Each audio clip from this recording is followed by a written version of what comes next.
Pebble.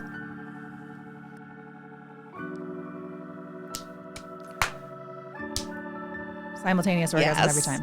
Now you guys know my favorite position.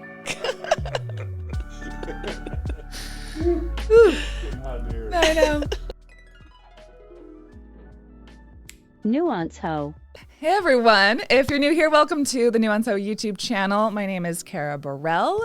Sometimes I go by NuanceHoe. I'm going to have a sex toy giveaway, so stay tuned for more details. I just try to help people feel seen and understood through TikToks and YouTube videos and my occasional stints on Mormon Stories podcast.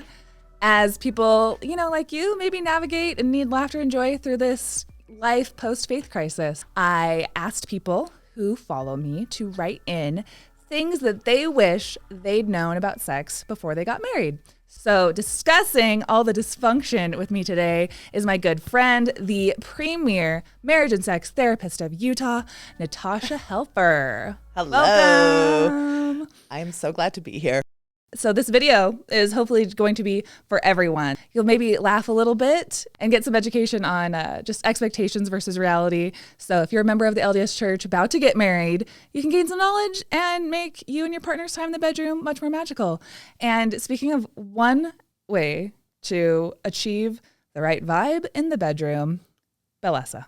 So I wanted to tell you about Bellesa as a by woman for women company. So I'm really happy that they agreed to sponsor this video because so many of my goals as a wife and content creator are all centered around, just like releasing shame. And Bellesa is like a one-stop shop, like an awesome company for all things sexuality. So I'm talking sex toys and erotica, sex education, other ethically made adult videos. And I'm really excited to partner with them for a giveaway. So they're actually really legit and they have a mission to empower everyone to embrace and explore and celebrate their sexuality. So since that's a mission of mine too, it was super exciting that my friends at Bellesa and I are literally sending out free vibrators and gift cards to everyone who signs up for my giveaway. So the links will be down in the description of this video, so you can head over there for more info. So it is just my sexually repressed Mormon girl dream to be sent a box of vibrators just to let the people know that, hey, did you know that companies actually exist that throw millions into product development to make your orgasm spectacular in ways that the Crest toothbrush and Moen shower head industry simply do not? Did you know that? Like, my little Mormon girl brain would really... Vibrators that are like this one that are actually designed to fit in your hand. So if my electric toothbrush that my mom found in the couch could see me now, see how far I've come. Right, Natasha? I love it. Yes, let's get the good products. Yep. So just want to show you a couple examples before we get into it. So there's all kinds of taboos around vibrators and different sex toys. And we're going to break those up at the beginning and just like crack through that wall. So this is called the Pebble. It's great because it's got the suction on one button and you hold the suction down and then, can you hear that? And it doesn't have any annoying pattern modes. And so you've got the suction one here. Think of, Natasha, is it fair to say that in utero that like everybody kind of has like the same genitals and that like females just it's a clitoris and then like males that like clitoris grows into a penis? Yeah, yes. Simplistically, yes. That is fair to say. We all start off kind of with the same material and then it goes on to develop differently. Yes. So put your teeny tiny little penis inside this hole, kind of like a speaker that's vibrating at like a concert, and you'll be doing just fine. So what's great is that they have these cute little cases. Like you can pretend that you just are an adult who's into Polly Pocket. So love that. And then hold on to your seats for this one, kids. So this is called the Air Vibe. Very quiet. All of these are so obsession worthy, but there's this one, waterproof, take it in the shower, a slick casing. So again, people think that you're just really into Polly Pockets, but you're not. You're into masturbation and sexual health. And then the best part is it's got a G-spot and a clit stimulator that can be used simultaneously. So pretty. and it's gorgeous. I heard the G-spot's a myth. You would. I set you up. Slam. And then I have also got this other cute little baby one called the demi wand. So it's flexible at the neck. So it's cute because you can get just the right pressure and angle where you want it. Oh, and it's wow. Say it louder. I'm like, oh, wow, Kara. Oh, God. Oh, God. So it's cute because it's quiet. All of these are USB rechargeable. So you can do it again without any annoying pattern modes either. So all of that I think makes life really easy. So it's very cool of Bellesa to sponsor this video and take a second to enter my giveaway. Come one, come all. Definitely come. Yes. I have heard of them. Great. They're credible. Yeah. So far, so good with them. They've been awesome. Tasha, for people who are not familiar with you, can you give viewers a little bio about just yourself, your relationship with the Mormon Church, what your practice does? Yeah, sure. So I'm a licensed marriage and family therapist. Have been doing that for about almost 25 years now. About over a decade ago, went ahead and got extra training to become a certified sex therapist. So I work a lot in that intersection of like religion and sexuality because, yeah, that's a really interesting, good intersection to be in. We're all wanting to, have healthy, good sex lives, but then we also have a lot of messaging or backgrounds or cultural issues that sometimes get in the way of that. And probably the thing I'm most known for, sadly, last year is I got excommunicated from the Church of Jesus Christ of Latter-day Saints for really my advocacy roles as a sex therapist, primarily my support for gay marriage, my support for normalizing masturbation, and my trying to educate people around sexual media and pornography and seeing those issues from a more educated kind of evidence-based perspective instead of through this addictions lens. It's so common in religious communities. It doesn't really have any evidence-based treatment effectiveness backing it, and also causes a lot of relational distress. Kind of uses porn as a scapegoat for issues that we should be talking about differently. Yeah, thank you for bringing all of your knowledge to my YouTube channel today. So you guys are in for a treat. We've got like the best mind. I just love your world, just your views and your opinions on things I connect with so well. So I asked people to write in things that they were surprised to know about sex once they finally got married. And we're going to read off a bunch of comments. So you are also welcome to leave your stories in the comment section as well. So it was also brought to my attention that my post about, did you know this, Natasha? That my post about today's video could be read as, I have the best marriage and sex. Therapist Natasha Helfer joining me for a video. The way that I phrased it when I was asking people to write in for comments, people were like, wow. And that I say, Freud told me about those types of slip-ups, but we're not here to talk about me. If you don't know who I am, my brief overview is that I was married in the Salt Lake Temple to my husband, Aaron, in 2008 as virgins, and we have 3 kids, and we're celebrating 14 really, really amazing years of marriage. And I have always, since a teenager, just been obsessed with like healthy sexuality, just since I could remember. So everything in the bedroom pretty much came easily for me, mostly because my one pet sin was to never let the church take away from me the gift of masturbation. So I was never going to let them take that away from me. So before I was allowed to be sexually active as a Mormon wife, I knew how my body worked, and I'm the type of girl that I love sex. I always have, and I love helping people gain the tools to achieve confidence, whatever that looks like for their best life. So I will probably pepper in a few stories of my own and stuff that I didn't realize about sex. But I came from a much more positive outlook from the young age that I was at, that being raised by very wacky, funny, feminist, liberal Mormon women in my ward is very much a minority of how people are raised in this kind of, how would you describe, a high demand conservative religion. So these stories they're heartbreaking, but they're really common in religions like the LDS Church. So then also to keep anonymity, I'm going to refer to the commenters as one of the 16 temple names. So Jethro said, I didn't get married until the week before I turned 28. I was a virgin. My wife wasn't. And honestly, after this experience, I'm glad she wasn't, because if she was, I think there would be even more confusion. I hadn't watched porn before this time, so the only context I had for what sex was came from movies. Even R-rated films don't quite show how it works. You can see people with their clothes off on top of each other making out. I kind of figured that at some point of the making out, the guy just kind of starts humping and it's magically in. The hole must be in the front, similar to how my genitals are. Come to find out, that is not how it is. I got on top of my wife and started just humping her pelvis. I was getting the impression I wasn't doing it right. I asked, "Is it in?"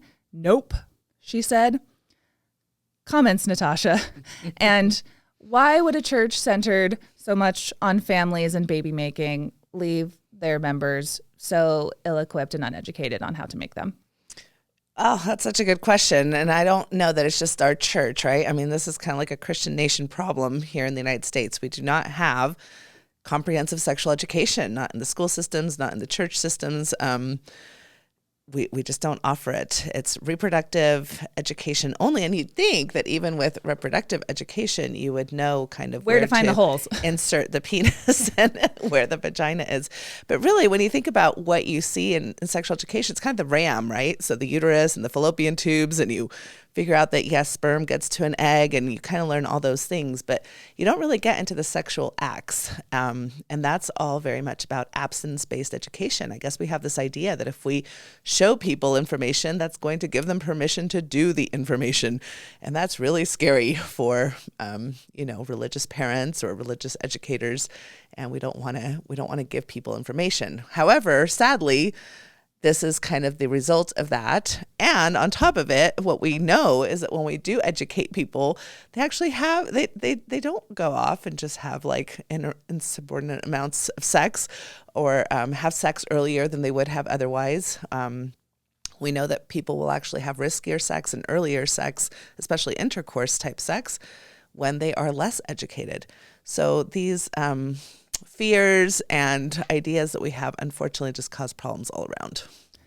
Yeah, and as somebody who has left the Mormon church, and I only knew one structure of kind of how to raise my kids in the church, that like, I want you guys to be virgins, when you get married. And I'm going to tell you a little bit of like the birds and the bees overall. So for people who are post-religious, I also kind of want to make this video to help them be able to teach their kids and give them better information, to give them all of the tools that they need to go out and make decisions about their sexual health by themselves, outside of all of the constraints and of the church and of their parents. So as we go throughout this video, I also hope that you'll help me think of ways that just our post-Mormon, post-religious audience can help forge against some of those negative taboos and give their kids a healthier model to move forward with. Well, and right off the bat, I mean, like, why aren't we just talking about bodies like they're normal parts of existence, right? So I think about the little primary song where we're like head, shoulders, knees, and toes. Do you notice the entire part of the body that's missed in that song? It's like your entire, your chest, your genitals, your pelvic floor. So I think it's, we talk about toes and fingers and elbows and knees, like no problem. So why can't we talk about penises and clitorises and scrotums and testicles and vulvas and vaginas, and have people know what body parts they have, what they're called, what they're used for, and just normalize it. It's just a body. It's just a body. And with what you said before, I also am trying to think of how to give the audience a better picture of not making things so taboo, talking about them obviously like respectfully with the right words, and not so worried about making things like, if I say everything that to my kids, they'll know everything about it and they're going to want to go run and have sex. But like you said before, the more you talk about it, the less taboo you make it, the better they'll be to make decisions for their life. Yeah, exactly. And a lot of it has to do with tone. And I mean, if you have something that you have a lot of anxiety around or hush hush around, kids pick up pretty easily that there's tension, there's anxiety around this topic. Why is there anxiety around this topic? Why is mom freaking out about this every time we bring it up? Why is this such a taboo thing that I can't bring up around dad? Or, he goes beet red. So kids understand our body language. There's a lot more communication that's going on here than just what's verbally shared. So a lot of it is just getting in touch with our own sexual biases and our own discomforts and anxieties so that we can practice, having these conversations with our children, our teenagers, even our emerging adult children when we're older. These are all conversations that they still want information about. And there's, you thought that with the advent of the internet that all this information would just be out there and everybody would be sexually educated and everybody would have access to great education. I mean, great education is out there. There's still tons of non-great education out there as well, lots of misinformation, and people are just not accessing it in the ways that we would have hoped they would have. Mm-hmm. Not to mention that even so a lot of religious parents will keep their children from attending the public school sex education classes. So even though public schools also lag from what we would want shared as sexual educators with adolescents, a lot of kids coming out of these types of high demand conservative religions don't even get the very basic reproductive sex ed either. Yeah, and that is a sad part of it all, that you are expected to, get married as a virgin one day, and who's going to tell you about it? Who is really going to be the one to tell you about it? And the shame around even looking at your own body. A lot of people are surprised by the mess. That just really goes unsaid. So Naomi said, my husband told me that his cum wasn't supposed to come out of me immediately after sex. It was supposed to stay up in there to make a baby. So he thought it came out so quickly that we wouldn't get pregnant. Immediately got pregnant. Ruth said, surprised about cum and that it had to come out of me afterwards. Never realized that there would be cleanup. It wasn't all fairy tale baby making. The fluids, how they're the gift that just keeps giving. My parents told my brother to use Vaseline. I had absolutely no concept of how to feel pleasure in my own body during sex. It took months of trying before I could have an orgasm. I had no idea what felt good, let alone how to explain to my husband how he could do better. I was literally afraid of my own body. Thankfully, years of therapy later, and I'm now happily bi exmo who loves herself. But in many ways, I still am peeling back the layers of shame. 6 years of no orgasm and faking it because I had no idea how to. I was unaware just how much mental health and self-image played into sexuality. It took a few years before my wife and I began to actually enjoy sex. The first few months were painful for both of us, so she got completely turned off to the idea of sex while I still had a libido, but felt guilty about that imbalance and the pressure I was putting on her simply by having any sexual desires. We also lacked the vocabulary to talk about these issues. Even naming private body parts out loud felt deeply immoral. We were young newlyweds having sex about once every 2 months. Things began to turn around only when we started going to personal therapy and me getting medicated for severe depression that had developed over that time. It took some work for us to figure out sexual expression, but once we spent some time accepting our fears and insecurities about ourselves, the sexual dynamic of our relationship began to improve. My wife adds that she still doesn't understand how a penis works and is so terrified of hurting me because of how much pain she had having sex earlier in our marriage. She wants to make me feel good, but is so scared of the risk that she avoids the subject. She also avoids literature about it because anything broaching the topic of sex feels pornographic to her. She is a TBM Mormon, that means True Blue Mormon.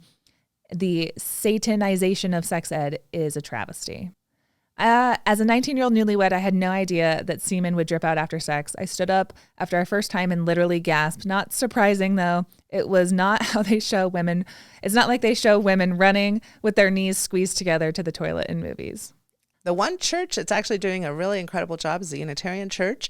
They came up with a program called OWL, Our Whole Lives, and it's a comprehensive sexual education program from kindergarten to adulthood, where they really go through so much different curriculum, and it's accessible to anybody. So how do people access it? You just have to go to their website. We could probably post a link to that, but it is Our Whole Lives, and it's through the Unitarian Church. Yay, I love that. Do you want to go ahead and read the next one?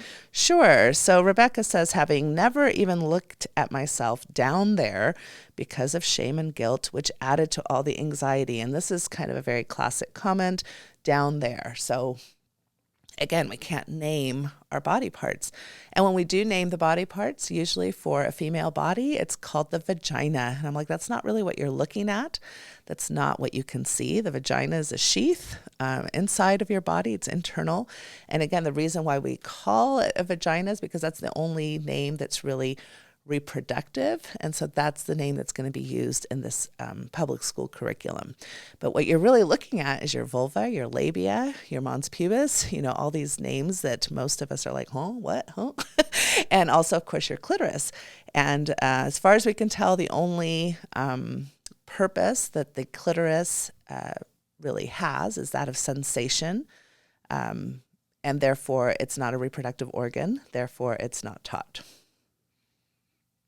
Which is really sad because the clitoris for a female body is instrumental in sexual pleasure, in sexual orgasm, in closing the orgasm gap that's still very much alive and well in heterosexual couples, and definitely necessary for intimacy and pleasure in the marital bedroom as well as any other type of sexual encounter.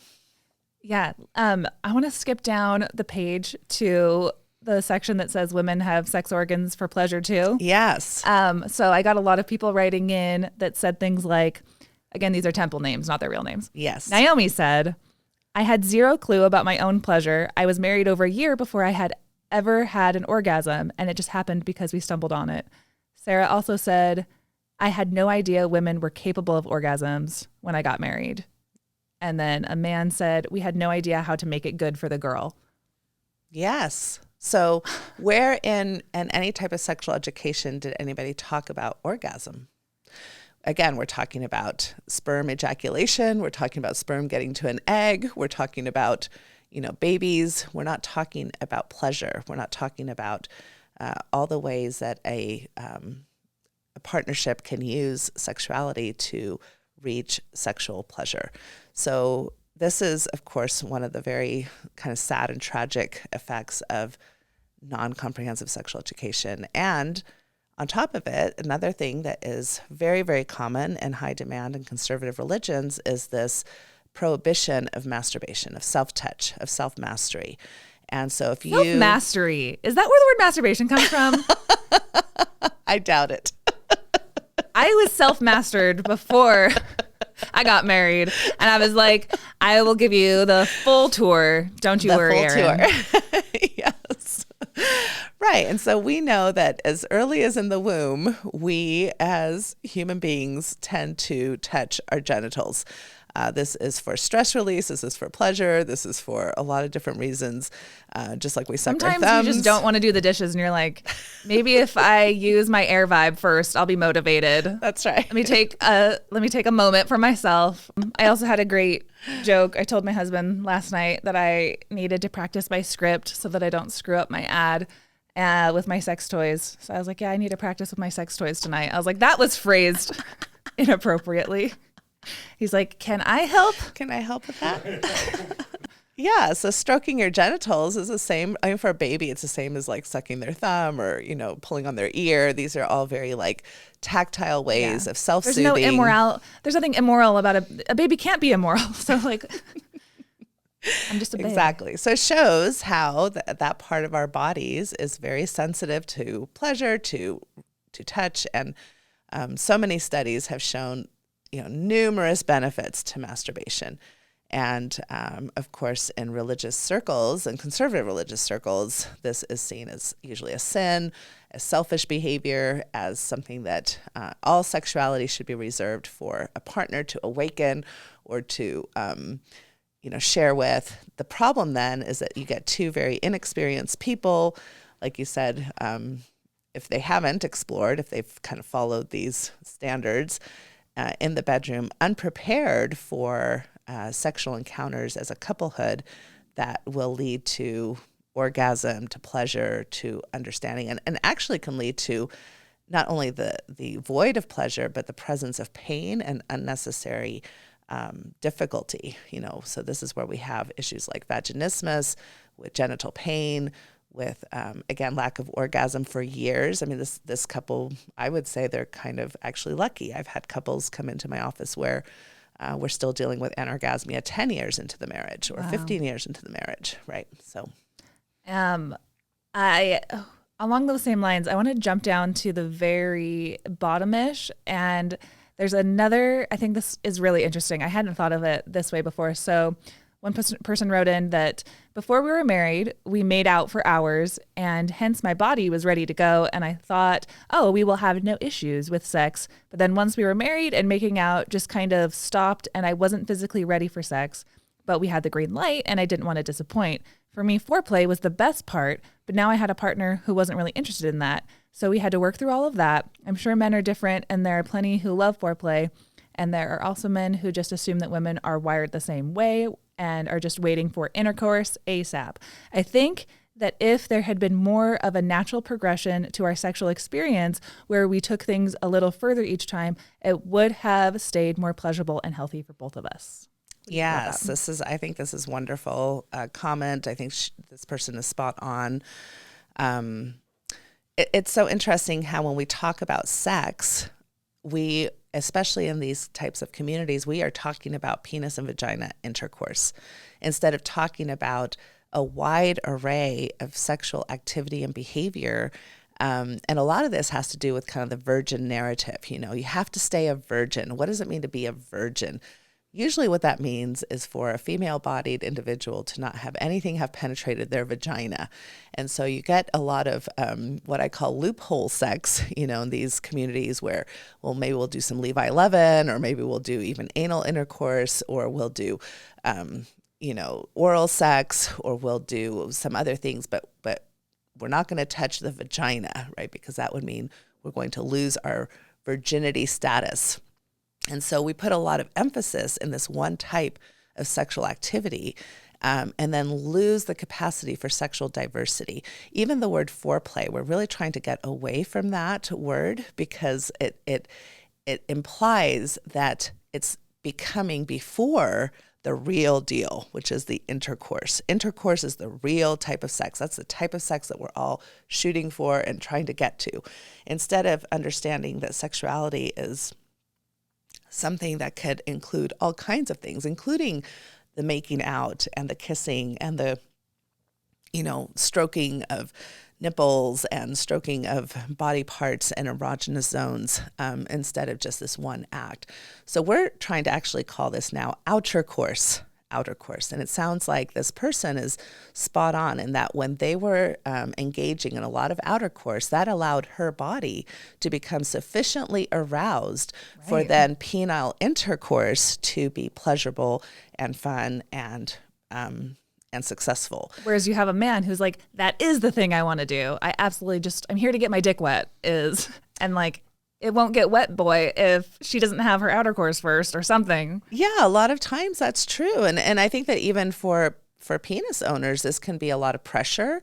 Like this is the thing that has to happen, which can then lead to erectile dysfunction or premature ejaculation or delayed ejaculation, because you've got all of this performance anxiety around this one type of act that is very goals oriented. We're kind of having goals oriented sex. We have to have an erection. We have to have lubrication. We have to have orgasm, instead of being pleasure centric and pleasure minded. Like, can we just enjoy our bodies? Can we lean into what feels good at what particular times, at what particular arousal levels?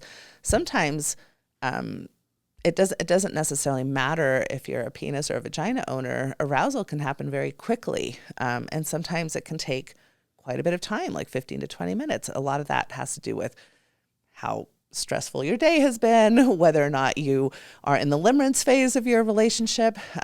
What most people need to know is that really for about the first 18 months, you're probably going to have the most arousal go as quickly as possible in that relationship if there's a lot of chemistry, sexual chemistry between the two of you. Once you're in longer term relationships, there can still be a lot of arousal and a lot of fun and a lot of great sex, but it usually takes a little bit more creativity, a little bit longer, a little bit more intentionality.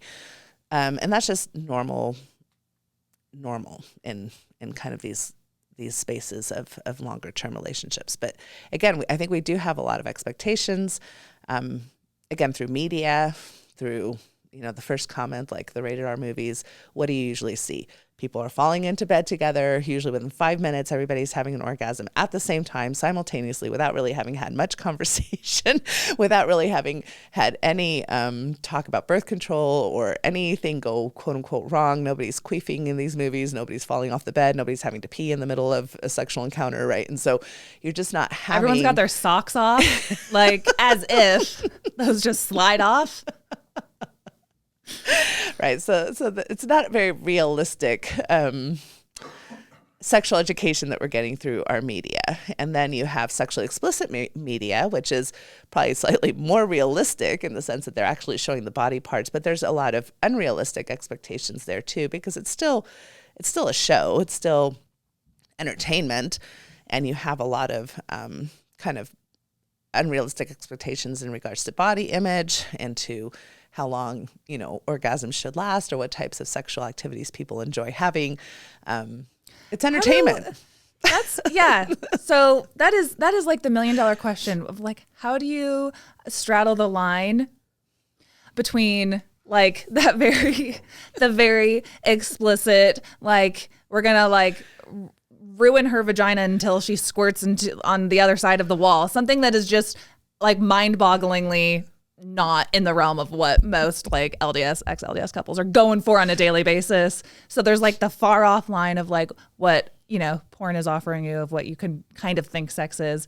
And then something that you read out of your 10th grade health textbook. How do people get the best education on what sex should look like? Because I think a lot of the comments I got were mostly women saying like, this is it. This is what I've been waiting for. Mm-hmm. And for me, I knew that like I'm with the love of my life and like we're going to start off good and we're just going to keep progressing, keep asking questions, keep just introducing new things. And so with my marriage, I felt like every couple months as a newlywed, there was that limerence, yes, but things kept getting better. And I was like, okay, this is what sex is and it's great. And then a couple months would go by and I was like, oh, I didn't even think that we could do this. And then it got better. And then years and years and years. And now I'm 14 years of being married. And now I'm like, I thought it couldn't get better 5 years ago or 7 years ago. And now at 14 years, I'm like, how could it possibly get better? Tell the universe, make it better. See what happens, see what doors open for you. So yes, I agree with that. I think a lot of people can be having the best, sex of their lives, even in long-term relationships in their 40s, 50s, and 60s. Versus their 20s when they were just starting out, right? Your body is better. Your partner's body is better. You've been through a lot of experiences together. You're wiser. Usually by the time you're 40 or 50 years old, you care less about your body image stuff. That's less getting in the way. For a lot of people, especially people with vaginas, they really, once they hit menopause, it's like, phew, I can't get pregnant anymore. So it kind of offers this whole new freedom of not having to worry about sexuality in tune with reproduction.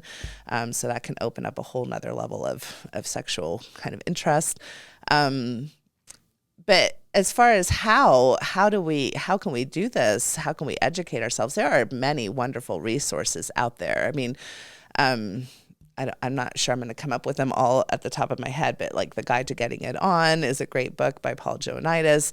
We've got Come As You Are by Emily Nagoski. We've got some great, Emily Nagoski just was on, was it HBO or one of the Netflix or one of these shows giving out an entire docuseries on pleasure-centric sexuality. We have more and more resources coming out that are very helpful. We have sex toys, like you just, mentioned on as far as part of your sponsorship, things that can really help people. And even sexually explicit media can be part of a couple's awakening and ideas. I kind of see sexual media a bit like I see cooking shows. You watch some cooking shows and you're like, that looks kind of interesting, but my kitchen doesn't look like that. I'm never going to buy that kind of expensive equipment. That took about 3 hours to cook. I don't have that kind of time.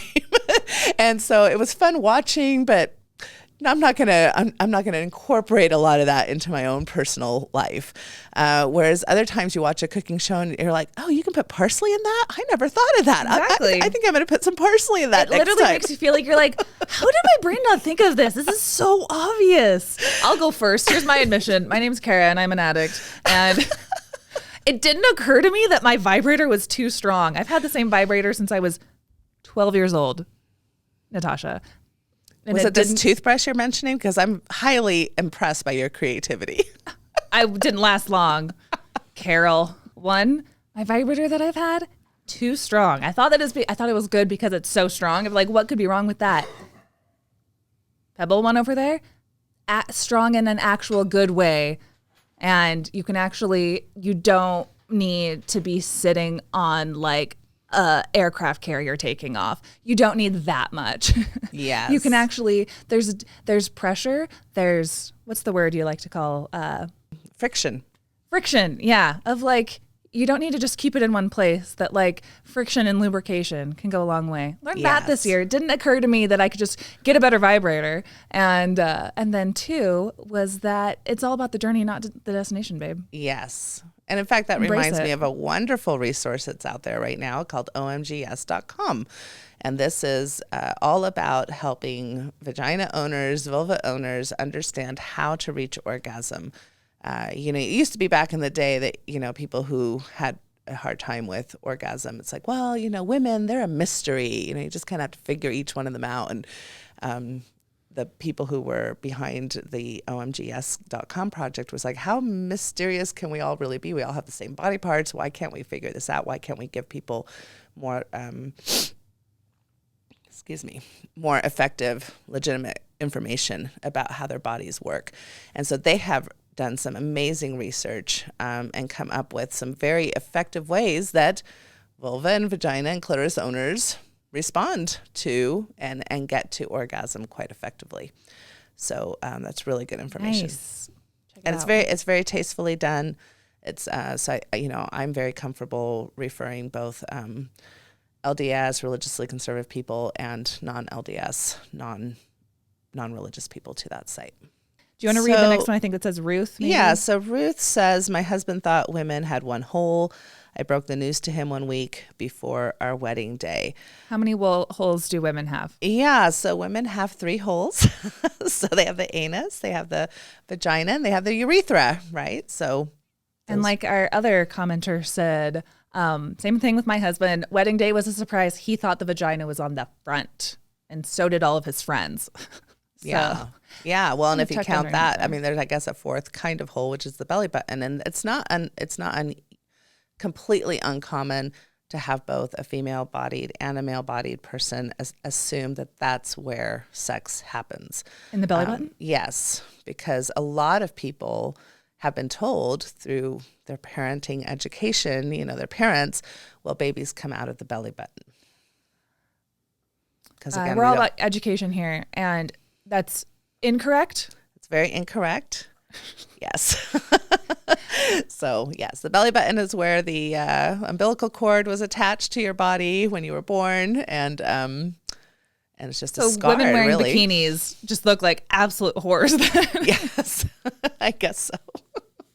Zina said, I had no clue that it was an in and out motion. First time my husband and I did it, we just literally soaked. Yes, well, that's very tantric. That's very, that's a very. Wow.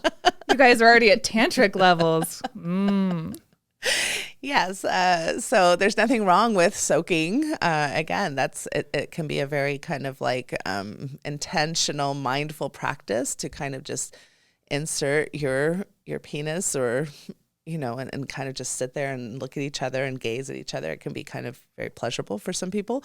At the same time, correct. That's not usually how most people have penis and vagina. Mostly they're coming intercourse. On the upstroke. I'm letting you ladies know. Yes. Sometimes. And it's the thrusting motion that leads to male ejaculation. It's usually also the thrusting motion that if you're going to have an orgasm as a vulva owner with penile intercourse, you do need that thrusting motion to get enough vibration and contact, even if it's indirect contact to the clitoris.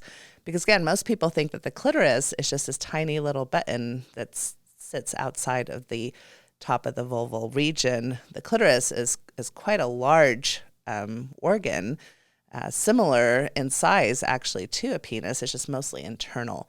It has 2 legs that flank the vaginal sheath, And so when you're having penis penetration or dildo penetration into the vagina, you're actually indirectly stimulating the clitoris. And that's why you're having the capacity for orgasm through vaginal penetration for some people. A lot of people also don't know that only about 25% of vagina owners will effectively reach orgasm through vaginal penetration alone. So it's not a very common way to reach orgasm, which is why we have such a huge orgasm gap between male and female people in heterosexual relationships. Because most people, again, think that intercourse is the end-all, be-all goal, but you need clitoral stimulation really to access effective orgasm potential for a female. Sometimes you need both at the same time. Exactly. Right. And so you have to figure a lot of these things. And even anal penetration can indirectly stimulate the clitoris. And that can be very pleasurable as well for females. Yes. Wouldn't know anything about that. That reminds me of another good comment where Martha said, I didn't realize simultaneous orgasms are rarely a thing, and just penis in the vagina is pretty low stimulation. So from the friends and people that I know, it feels like they can kind of do one or the other. Their sex kind of comes in two phases where they might have like a little bit of foreplay and kissing. The man charges forward, gets his business done, drops the kids off at school, aka the sperm, and then it's her turn for like whether he pleasures her with his hands or with a vibrator, and then she orgasms, and it's kind of this very separate orgasm experience. And when I first started getting married, that blew my mind that it felt so disconnected, but I realized I was like, I guess whatever works for most people is whatever. Yeah, a lot of people will not have orgasm at the same time, and that's perfectly fine. One of the ways you described is fine. Most of the time in heterosexual relationships, they'll prioritize the female orgasm first and then the male orgasm, because the male will have a refractory period that's maybe sometimes harder to keep that kind of erotic energy going after he has his orgasm. So, but either way is fine. And we, as long as both partners' pleasure is prioritized. And not everybody always wants an orgasm either. Sometimes journey, not destination, babe. Exactly. Sometimes people are like, you know what, I've had a nice time and I'm kind of getting tired, or I've, changed my mind about what I want, and it doesn't have to end in orgasm for either partner. I had a friend who, when she was married, it worried me so, because the way that her husband, she told me that he was like an athlete in the way that it's like, no, we came, we fight, we win. Like, you have to get an orgasm tonight. And she's like, I'm fine. Like, I'm literally like, I'm happy to be here. It was fine. He's like, he won't even start it if he knows that he can't finish it, And it's like, you have to let me finish it. And it's like, I think we're done here. It's nothing against you, babe. I think I'm just done. And like, there just such an ego that can be attached that you have to get to the destination, and that just the pleasure along the way isn't good enough. I think sometimes it's ego. I think sometimes there's legitimate fear. I mean, for a long time, we've been criticizing men that they don't spend enough time on their female partners, that they don't prioritize their partner's pleasure. And so I think a lot of heterosexual men are concerned about that. They don't want to just have an orgasm and wham, bam, thank you, ma'am. They want to make sure their wives or girlfriends are having a nice time. And so they do kind of put that pressure, or want their person to enjoy things. I think all of us want to be considered good lovers, or feel like, we're part of a team time players. that is, that we're, so I think some of that comes from a really good place. And at the same time, it can go awry when it feels like pressure, because pressure and anxiety are probably the two worst boner enemies. Killers. Enemies to orgasm, enemies to erection, enemies to lubrication. Right? Another enemy to sexual pleasure is trying to think all week that you're like, oh, I don't want to screw up this Natasha video. And you're like, I'm like in the middle of something right now. Like, why am I trying to write a script for it right now? I'm just like, it'll be fine. It'll come. Anyway. It will come. We will come. We will be fine. All right, let's knock out a few more of these. I don't want to miss some, so let's go up to. Well, and really fast too, Okay. before we totally move away from this, there are sex toys. For example, you can have like a cock ring that will have like some rabbit ears that will offer some clitoral stimulation while the penis is thrusting into the vagina. So there's kind of some fun toys that you can use. Plus May I make a recommendation? Yes. As somebody on their honeymoon who went and bought one of those, and I said, this doesn't work at all. This is trash. I need something stronger. Pebble, collapse doggy, simultaneous orgasm every time. Yes. So having a vibrator, or even just manual stimulation, whether you touch yourself or your partner touches you while there's thrusting, those can be very effective methods. But again, if we're not comfortable touching our own bodies, if we don't know how to ask or talk or discuss these things can feel very embarrassing or shameful when we don't know how to negotiate these types of encounters together. Yeah. Love that. Exactly. People always say that, like, Carrie, you've only been out of the church for 3 years and you can talk about Mormonism so well. Congratulations. Some say that. Probably not you listening right now. That might not be your opinion if you've seen this episode so far. I don't know. But I have been talking about sex with my high school friends and people in my life since I was at least like 14. So now you guys know my favorite position. Yeah, so this kind of goes along with it. Miriam says, I didn't know that it can take time for your body to enjoy penetration, and that's totally okay. Yeah, a lot of times the arousal that's necessary to enjoy penetration, you need to make sure that you are wet enough, aroused enough. Usually, if you're going to have sex with a female-bodied individual, the female needs to almost be kind of like begging for penetration, like really wanting that type of it's not like this hesitating body that's like, oh no, are you going to penetrate me now? It's kind of like, no, please, please, please. Like it's kind of almost like an achy type feeling that you want something inside of you. And for lesbian relationships, again, there's finger penetration, there's dildo penetration, there's lots of fun ways. In fact, lesbians are having the best sex out there, according to research. Gay men are next and heterosexual. I'm not a lesbian, so how's that possible? If I'm having, just kidding. I know, but heterosexual couples are like way behind both of the same sex, and even non-binary people, of course, are usually more adept at these kinds of conversations and things because they have had to be more creative. They're not relying on like penises or this, like I said, goal-centric type of sexuality to be sexually successful. Right. And going along the same lines of things that you don't realize the first time. So people like me who got married at 19 as a virgin, and you're like, yeah, okay, I know I need some lube. So I pick up some Equate Walmart brand and think that will do the trick. And I also thought that like, okay, we've been making out enough.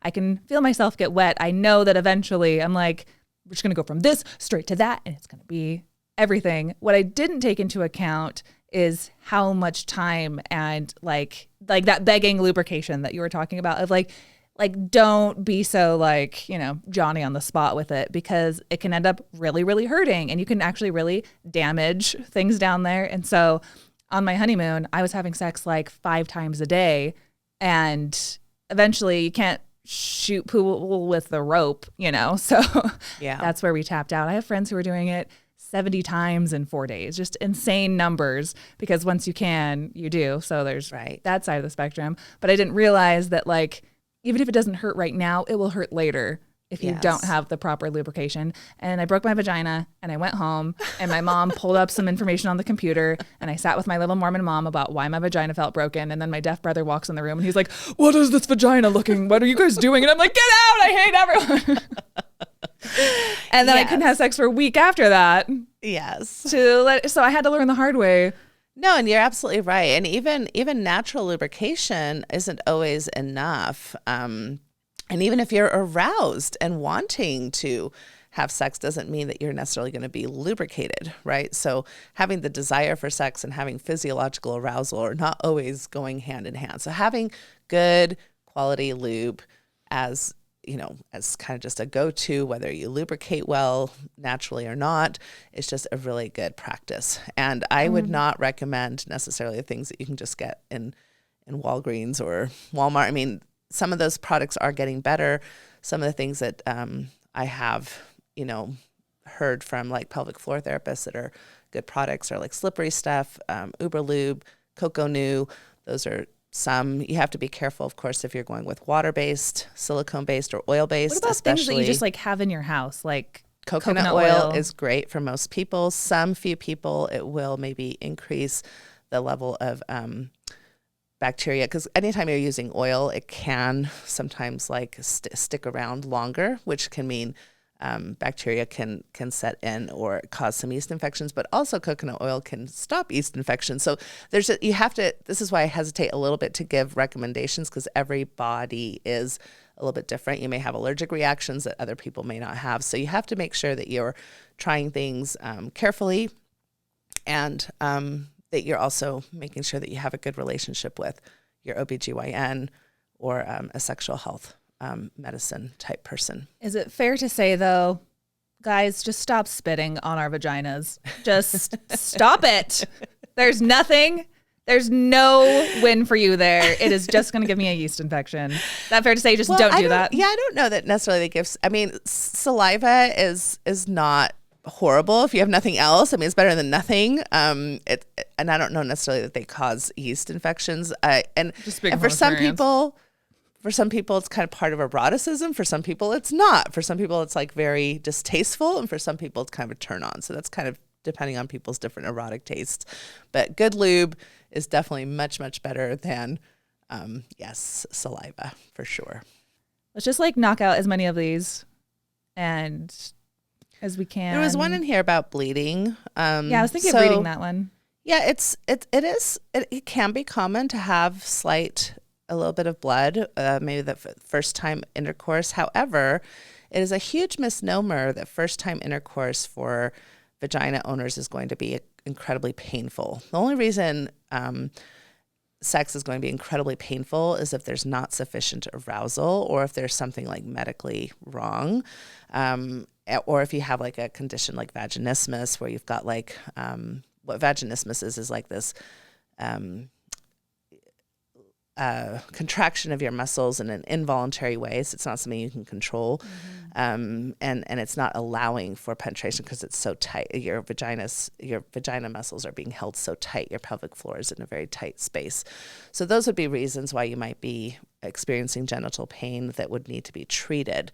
But as far as just typical normal first time intercourse, if you're aroused sufficiently enough, it might be maybe slightly uncomfortable, but it should not be painful.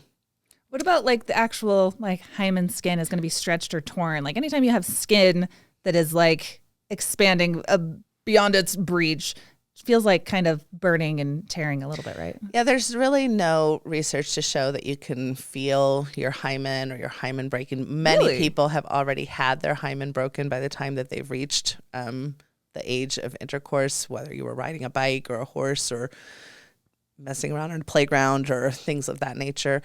Very, very few people will have issues with hymen, which would be, again, another medical reason. If you're having kind of like searing pain, you may want to get that checked out. But again, that's fairly rare.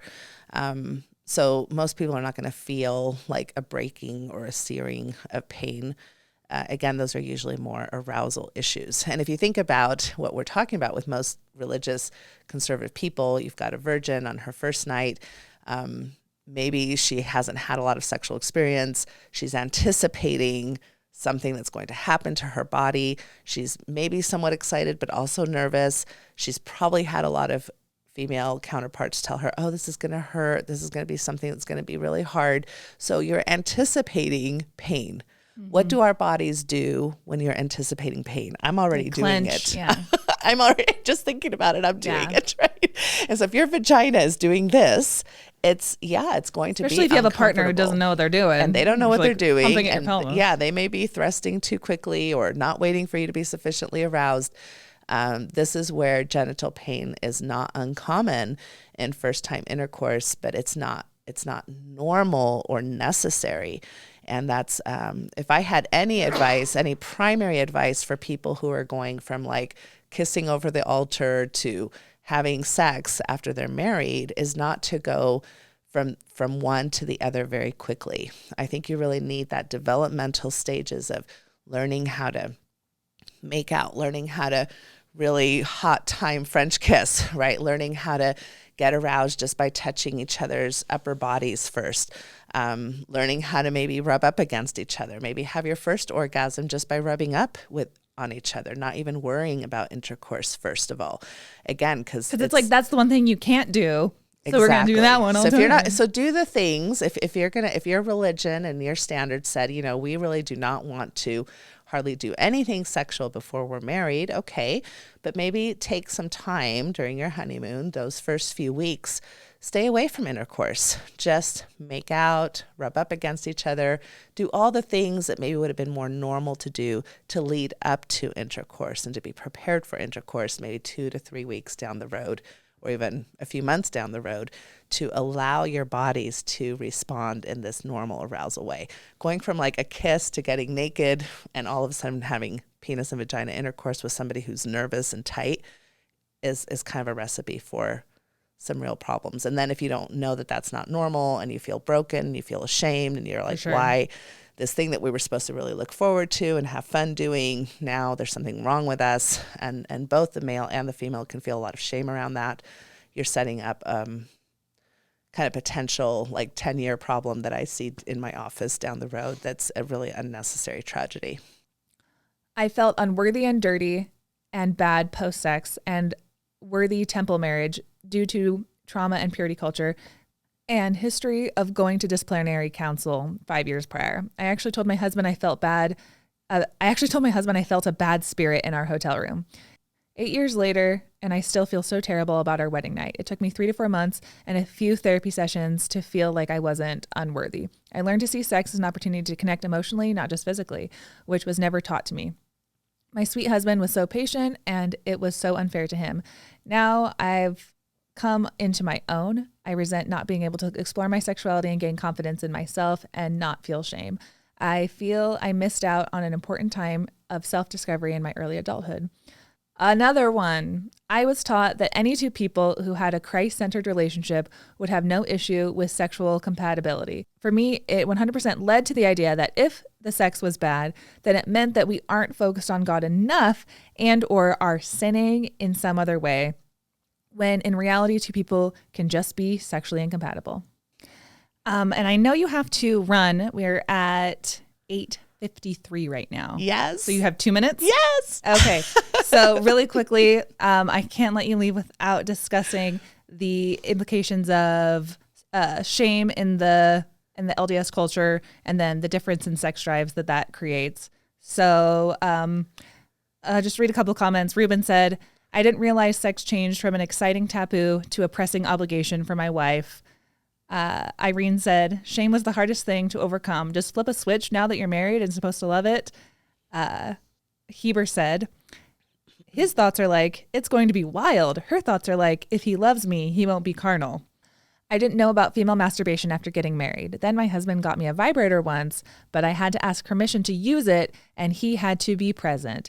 Effing cringe, LOL.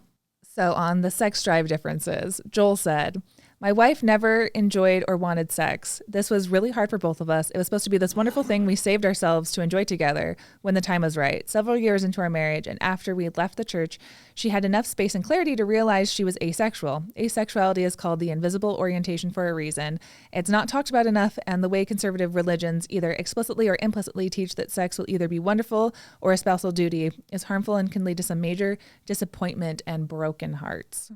Then there's the ideas around consent. So one person said, no idea what true consent was.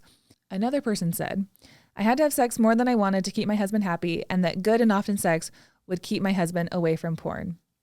Another person said, I really thought I was entitled. So a man said, I really thought I was entitled to sex on demand. Cringe, I know, without any other negotiations or preparation or empathy about her internal life and how it might affect it. We all know our roles, and I deserve it. And don't you want to, like I do, like always? I've had to unlearn a lot of bad programming. So a lot of different ideas, a lot of things that are just kind of informed by shame, not leading to, we just want slip and slides for your vaginas, you guys. And that is the last thing. Well, and obviously this is a topic I could talk about for 2 days, not 2 minutes, right? But yes, the messages that we've received around our expectations around sexuality, our gender roles in sexuality, how we're supposed to show up. If I'm supposed to be a female, for example, I'm supposed to be kind of like awakened and submissive and yes, men are carnal and men are going to be aggressors. Those are not really super helpful stereotypes, nor true in regards to how we show up as people sexually. We have a lot of myths around, men and women and how they show up differently sexually. We don't have a lot of research to support that other than how we were culturally socialized. True. So having to really do some reframing work, empowering yourself sexually, understanding, I belong to myself first. I have a right to understand myself. I have a right to understand my pleasure potential, and I would like to share that with this person I'm married to or love or want to have any type of sexual encounter with.